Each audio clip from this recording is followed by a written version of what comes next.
Hello students, welcome to the second lesson in the home music theory course. This time I'm going to be showing you everything you need to know about rhythm. Now there's a lot of stuff we're going to cover today. We're actually going to cover units 2, 3, and 4 of this book, I believe. But don't worry, this stuff is pretty simple. So you've probably seen this kind of stuff in your music before. Last time we talked about how to read music. Again, really important for theory students, but this time we're focusing more over here on this number here. This is what we call a time signature. It's one number over another number. It's not exactly like a fraction, although we do call it 4/4, like you would call it 1/4 or 1/4, but 4/4. The top number is the most important. It tells you how many beats are going to be in each measure. Music is divided into these things called measures, which helps organize the music based on its rhythm. And it just really helps keep track of where you are in the music in general. A measure tells you, you can think of each measure as like a box. And this top number tells you how many beats you can fit in each of these boxes. A beat is like a regular interval in time with music, so and it has to be consistent. So 1, 2, 3, 4, 1, 2, 3, 4. Counting consistently or clapping consistently, that's your beat. You can have a slower beat or really fast ones, or somewhere in between.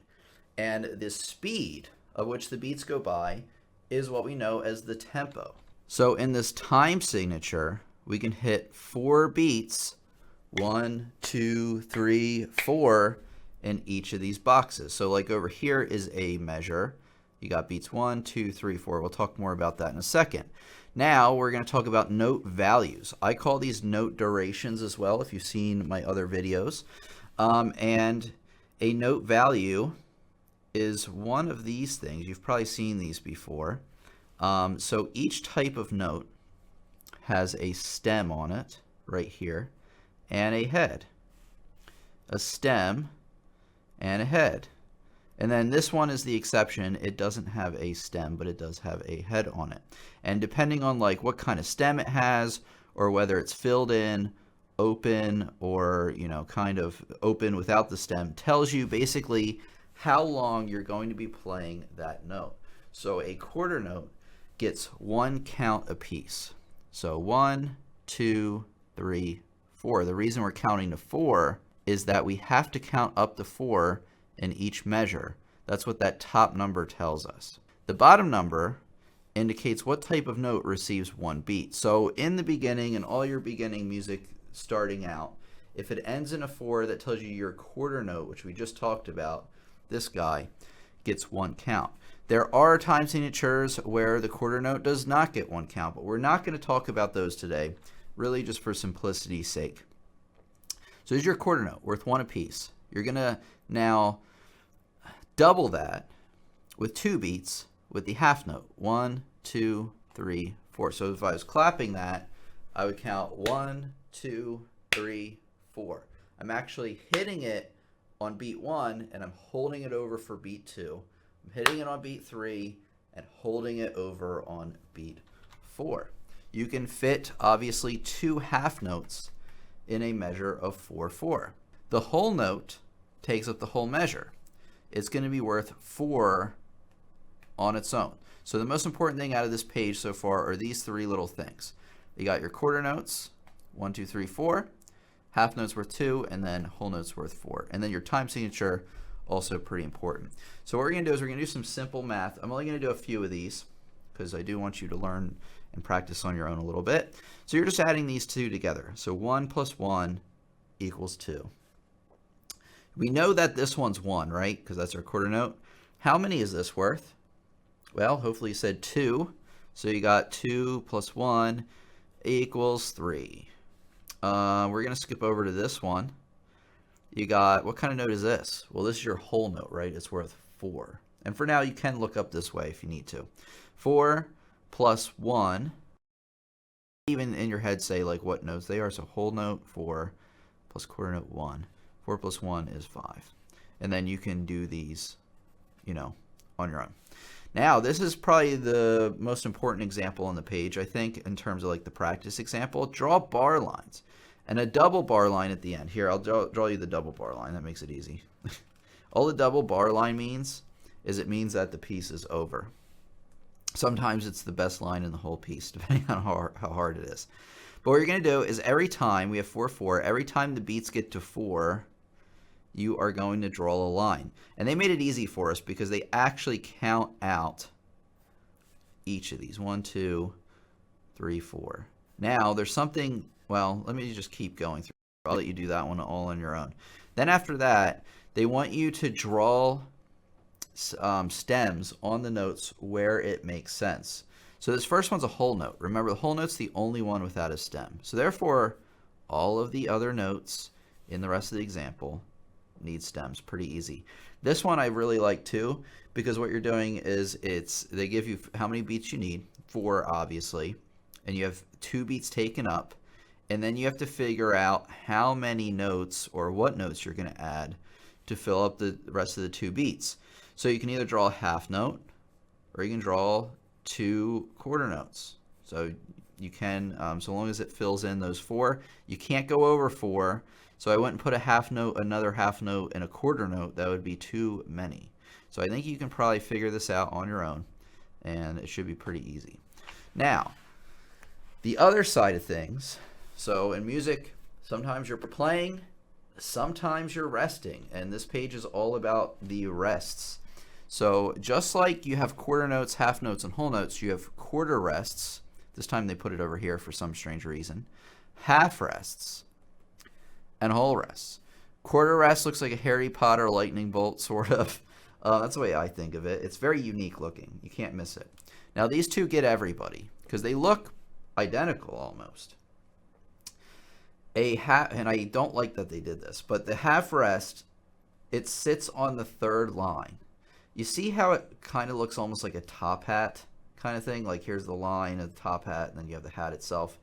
That's the way I think about it. If it looks like a bucket, meaning it's on the bottom of the 4th line, that means it's a whole rest. It's pretty easy to spot whole rest because they will literally take up a whole measure a lot of times.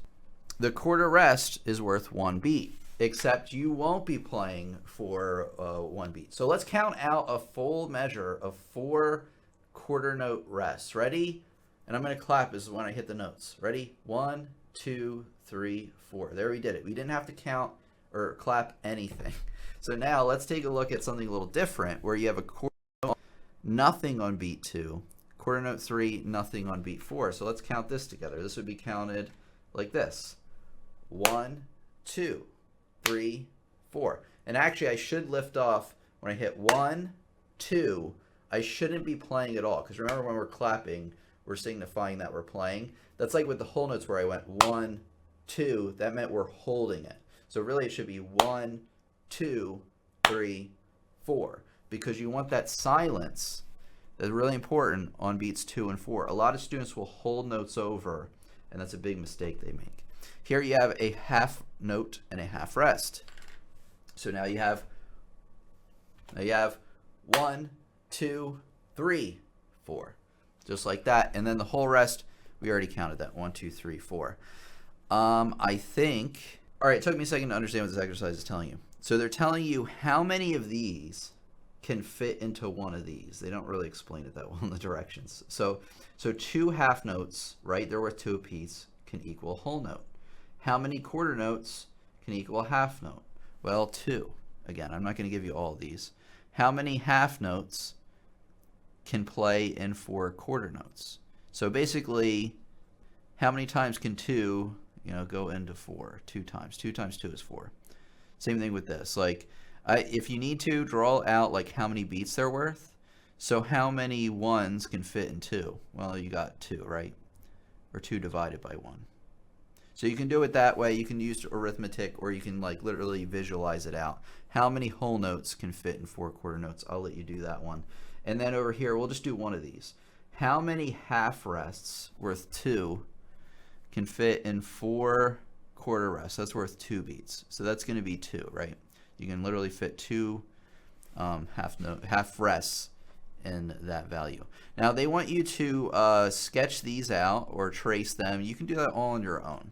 You can also do that last one. I think you can handle that just fine. All right, let's take a look here.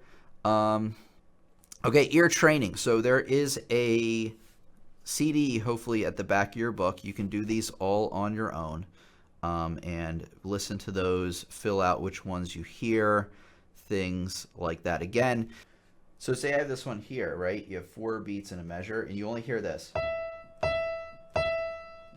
and then a silence. You know that it's this one because there's a silence there. Same thing here, right?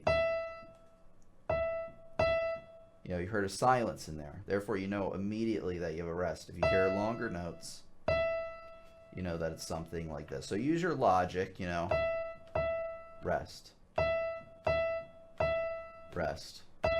And probably when you're starting out, you even probably want to say the rest as you're counting. Again, when you're in 4/4, you always want to, and you might even want to chart these out for now, like chart out the 4 beats. 1, 2, 3, 4. And I do actually do this in my music because what it helps me do is it helps me figure out where each beat occurs. So you got 1, 2, 3. I know that this hits on beat 1, this hits on beat 2, hits on beat 3. It makes things a ton easier.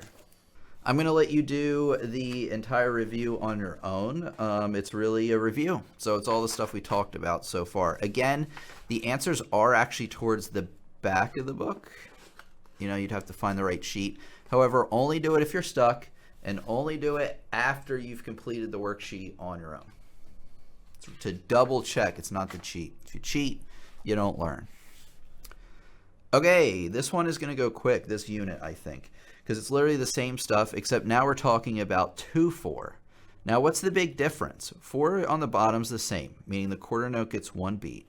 However, the top number is now 2. So we can only fit 2, and then you have a line there, because remember, each little box created by the lines is a measure. So 1, 2, 1, 2, 1, 2, 1, 2. All the note values are the same. Quarter note's still worth 1, quarter rest worth 1, half note worth 2, and then a whole rest worth 2. Which is weird, huh? Because a whole rest before was worth 4, but because it takes up a whole measure, I know it gets a little confusing, it takes up the entire 2 beats there. You could actually have a half rest there too. Would accomplish the same thing. In fact, I really wish they did that for this example. Anyway, I'm going to play this on the piano. It's going to sound like this. So what I'm going to do is I'm going to say 1, 2, ready, play, and then I'm going to play it. So ready, 1, 2, ready, play. Rest. Rest. Rest. So I'm going to also count and play at the same time. So 1, 2, 1, rest. 1, 2, 1, 2. Just like that. Complete the measure. It's the same thing, except now they add up to 2. Draw the bar lines. Same thing, except now they add up to 2.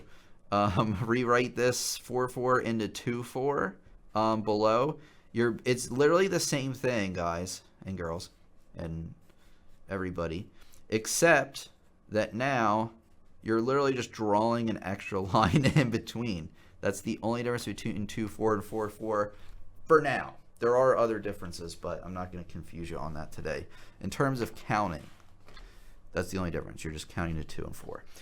Also easy to understand is 3/4. This time, 1, 2, 3. 1, 2, 3. 1, 2, 3. I'm just going to play this one. I'm going to count 1, 2, 3, 1, 2, ready, play. So 1, 2, 3, 1, 2, ready, play. 1, 2, 3, 1, 2, 3, 1, 2, 3, 1, 2, 3. Pretty easy. This time you have to add a rest. This is a pain because I'm not very good at drawing these. You know, you might want to draw, I draw 3 almost, or I draw like a squiggly for the whole quarter rest, excuse me, I can't talk today, as usual. And then what you're going to do is you're going to fill in whenever you need a note. Oh, they want a rest, so they need another quarter rest. So you're just filling it in. Simple math now, except now you are either using a rest that we learned about or a note. Now, this far in the book, you may go back and refer to the previous pages you learned from. Once we get into further units, you will not be allowed to do that as much because you won't be learning. All right, I'll let you do the rest of that. I really think you can handle all of that, especially if you've been paying any sort of attention. The dotted half note gets 3 beats. So before we had a half note worth 2, ta-ah, if you've been in elementary school, they teach that. And then ta-ah-ah, or 1, 2, 3, is your dotted half note. Why does the dot make it 3 beats instead of 2? Well, I'll tell you why. The dot, by definition, adds half a note's value back to itself. So if you have a half note worth 2, what's half of 2? 1. What's 2 plus 1? 3. So if you had a dotted quarter note's worth 1. Half of 1 is a half. Therefore, a dotted quarter note, which we won't have until a little bit later, is worth 1 1/2. Easy, right? So now you have 3, 4. So you have 1, 2, 3, and then you're going to hold this for 1, 2, 3. 1, 2, 3, 1, 2, 3. Same thing, just in 4, 4. You can now do these all on your own. I think as we get further into this rhythm stuff, you can apply the concepts, which is why the book is so valuable if you can get it. Like I said, you can get things out of the course without it. But here we go. Ties and slurs. This is really important because these two things, ties and slurs, look almost identical. In fact, they are identical in terms of the line. So anyway, you have this line here. It's kind of hard to see with the staff here. And you got 2 beats here in this measure, 2 beats here. A tie, thinking about like tying your shoes, ties them together. I know. Who knew, right? So instead of playing 1, 2, 3, 4, it's going to be just played, 1, 2, 1, 2. It's going to be played as 1, 2, 1, 2. Just like that. Now here's an even better use of ties. You have this dotted half note worth 3, this half note worth 2. So instead of playing 1, 2, 3, 1, 2, 3, you're really going to tie them over. 1, 2, 3, 1, 2, 3. And I'm really glad they use this example because ties are really, you can use them in the middle of the measure, obviously, but they're really effective for tying over notes that extend across measures. So say you got to the end of the measure, you only allowed 3 beats, and you're like, well, how do I hold this note? You're writing your own music, whatever. I really want that note held. You would use a tie. The slur is totally different, even though it looks almost the same. Ties connect 2 of the same note, meaning 2 of the same pitches. So if that note's an A, that note's an A, they can be tied. If that note's an E, that note's an E, they can be tied. However, if it goes over a bunch of different notes, that's what's known as a slur. So when you play notes normally, there's a little bit of space in between them, like this.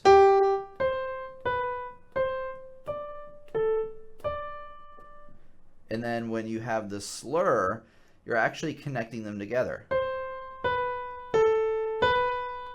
reducing the space in between. You can kind of think when somebody slurs their speech, they kind of slur their words together. So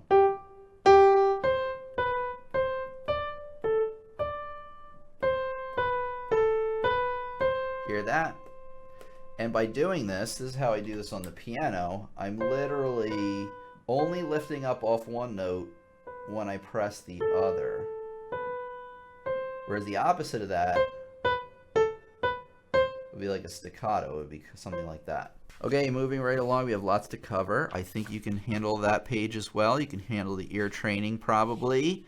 Let me know in the comments if you ever have trouble with this, and let me know what page you're on. I can take a look and help you out. All right, we're going to get right into the repeat signs. So this isn't necessarily rhythm, but it kind of is. You'll have to know it for music theory, to say the least. Okay, you get to the end of a piece, and instead of just the double bar line, they have these 2 little dots. That's the repeat sign. You literally just play it again. I don't think there's any need for me to play that for you. Now, the tricky thing is sometimes you'll be playing through, you'll have a repeat sign, but then you'll have like the beginning of one somewhere. All that means is that instead of repeating to the beginning, you go back here. They make it pretty easy with this diagram. It gets a little more complicated. with the first ending, usually with a repeat, second ending. So what you do is you play through. When in doubt, just play through to the repeat. That's the first thing you should do, right? You hit a repeat. There's no beginning repeat sign like there was here. So when in doubt, you play the repeat and go back to the beginning when in doubt, right? We have played through the first ending. Now what you're going to do, this gets everybody in the beginning, is you're starting over, and boom, you are skipping the first ending right to the second ending. I'm going to play it on the piano so you can kind of hear.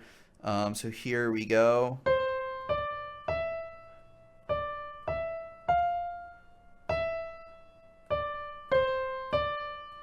Back to the beginning. Skip number 1. And I said it obnoxiously just so you'll get it. It's going to take you a lot of time to get used to that, but please look over this page a few times to really understand.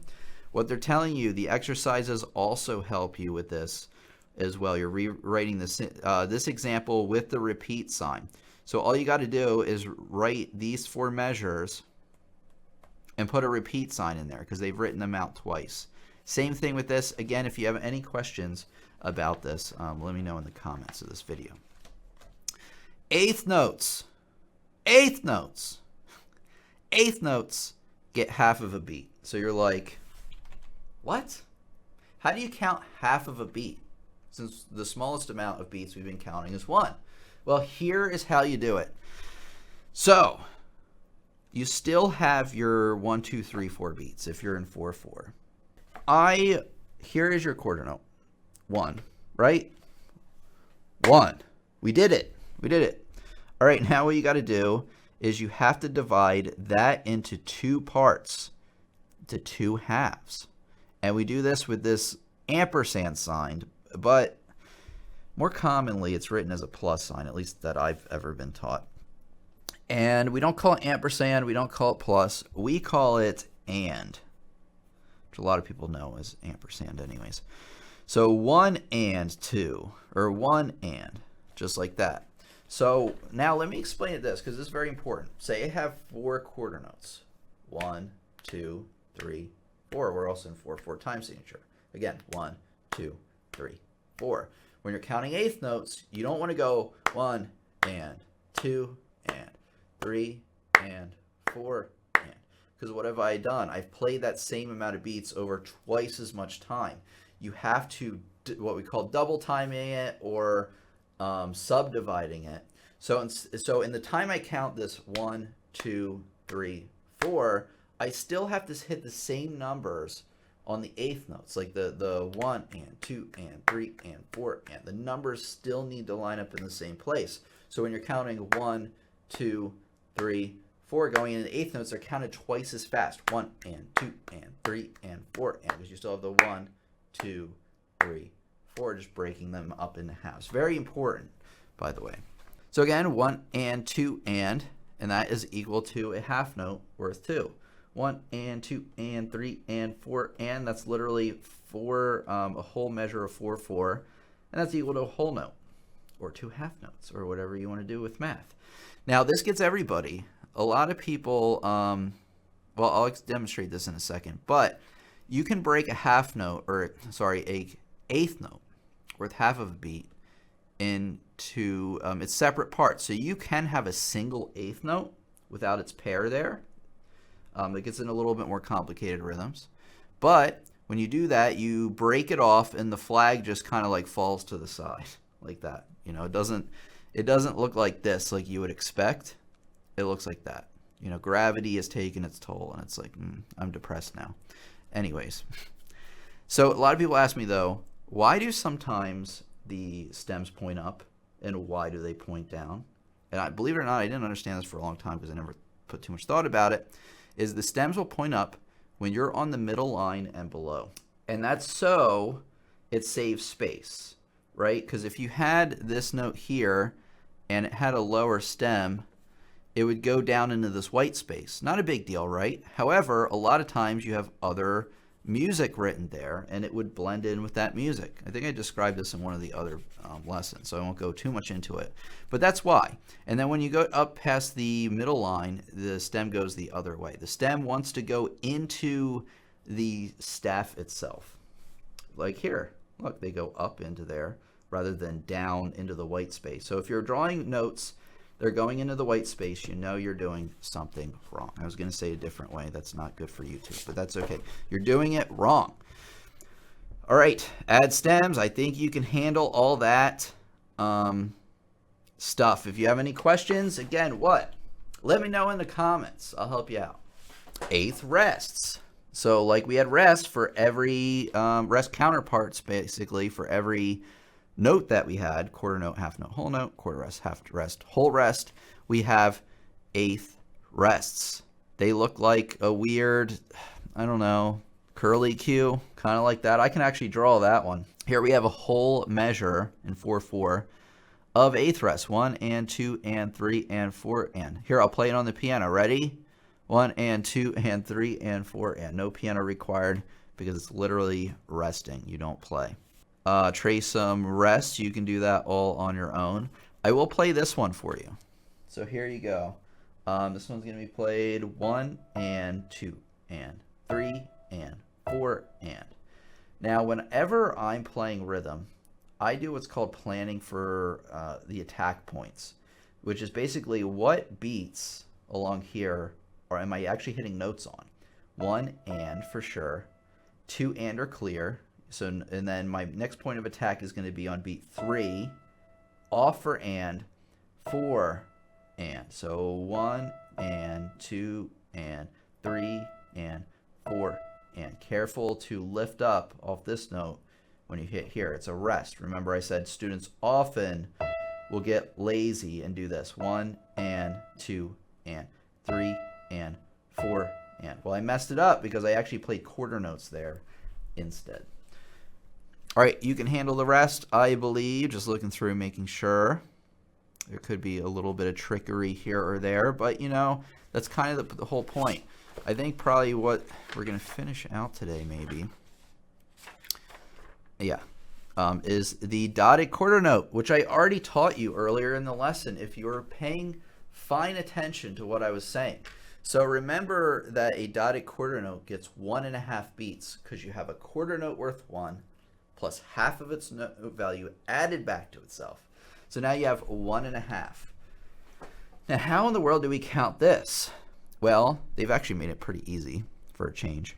Usually make things as hard as possible. But here we have our full measure of 1 and 2 ands, 3 ands, 4 ands counted out. You know, like if we had straight eighth notes, that's how they would be counted, with each one playing on each of those. Now we have a dotted half note worth 1.5. So how in the world are we going to count this? Well, I want you to ask yourself a question. Or I'm going to ask you this question. How many halves are in 1.5? Think about it. So you have a half, right? So there's 1 half plus another half. You need that for that whole first beat. So there's 2 halves. But we need 1.5, right? So we need a third half. So you got 1 half, a whole beat, and then 1.5 beats. I can't even hold up 3 fingers. So you have 3 halves and 1.5, and this is where it comes into play. Remember that each of these now represents a half when you're doing the 1 and 2 and 3 and 4 and thing. So therefore, this dotted quarter note is going to take up beats 1. It's going to take up beats 1 and then the half of 1. And then it's going to take up the first part of beat 2, rather. So it's going to take up 1 and 2. Using my attack point strategy, which I just told you about, I know that I'm hitting on beat 1. My next note is going to be on and of 2 after I count 2. Then you got another note immediately at beat 3, and then you got one at 4. Here, I'll play it on the piano with you. So 1 and 2 and 3 and 4 and. Now when you're starting this out, you might have to count slower. 1 and 2 and 3 and 4 and. If you can't keep up with your counting, what do you got to do? You got to slow it. I think you can handle a lot of this on your own. Again, that's what the course is kind of all about. And you want to write the beats under the following example. Please do this. This is actually a regular part of your practice I mentioned before that you should be doing. So for each measure, I'm just writing out 1 and 2 and 3 and 4. And I'm going to use the plus symbol since that's just what I'm used to. Remember, dotted quarter note gets 1 and 2.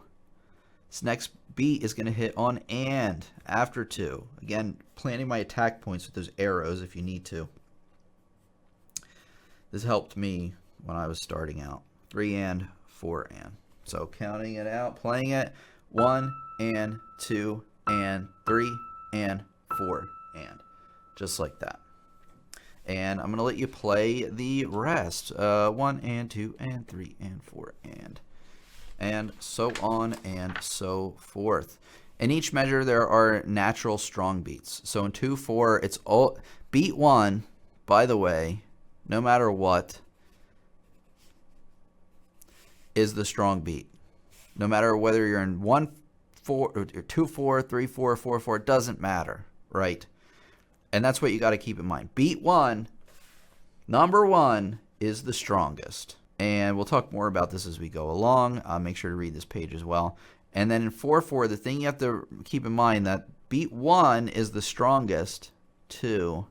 And then beat 3 is also strong, but not quite as strong.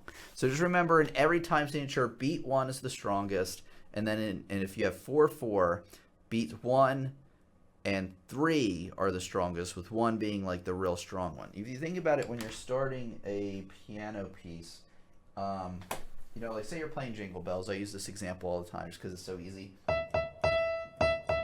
Hear how there's like a little bit more of a force on that first one? We call that accents, and that helps drive the rhythm forward. So do the rest of this. Do the review for next time. You know, oh yeah, this is the next one. This one will be fun, and I don't think that lesson will be quite as long because it's just a lot of symbols and stuff. So yeah, practice on your own. Well, not practice on your own. Go over all the pages that we went over today. Fill out any of the blanks we haven't filled out. Remember, answers are in the back. I can help you in the comments if you're really lost, and we have a great community here. We also have a Discord link is in the description. Check out the next lesson in the series right here for you when it's ready. Make sure you're subscribed. You have all notifications turned on because we have new lessons coming out all the time. And what? You don't want to miss a beat. So it's been your piano teacher, Tim, here. Thank you so much for coming by today. And I'm going to see you, yes, you, in the next lesson. Have a good one.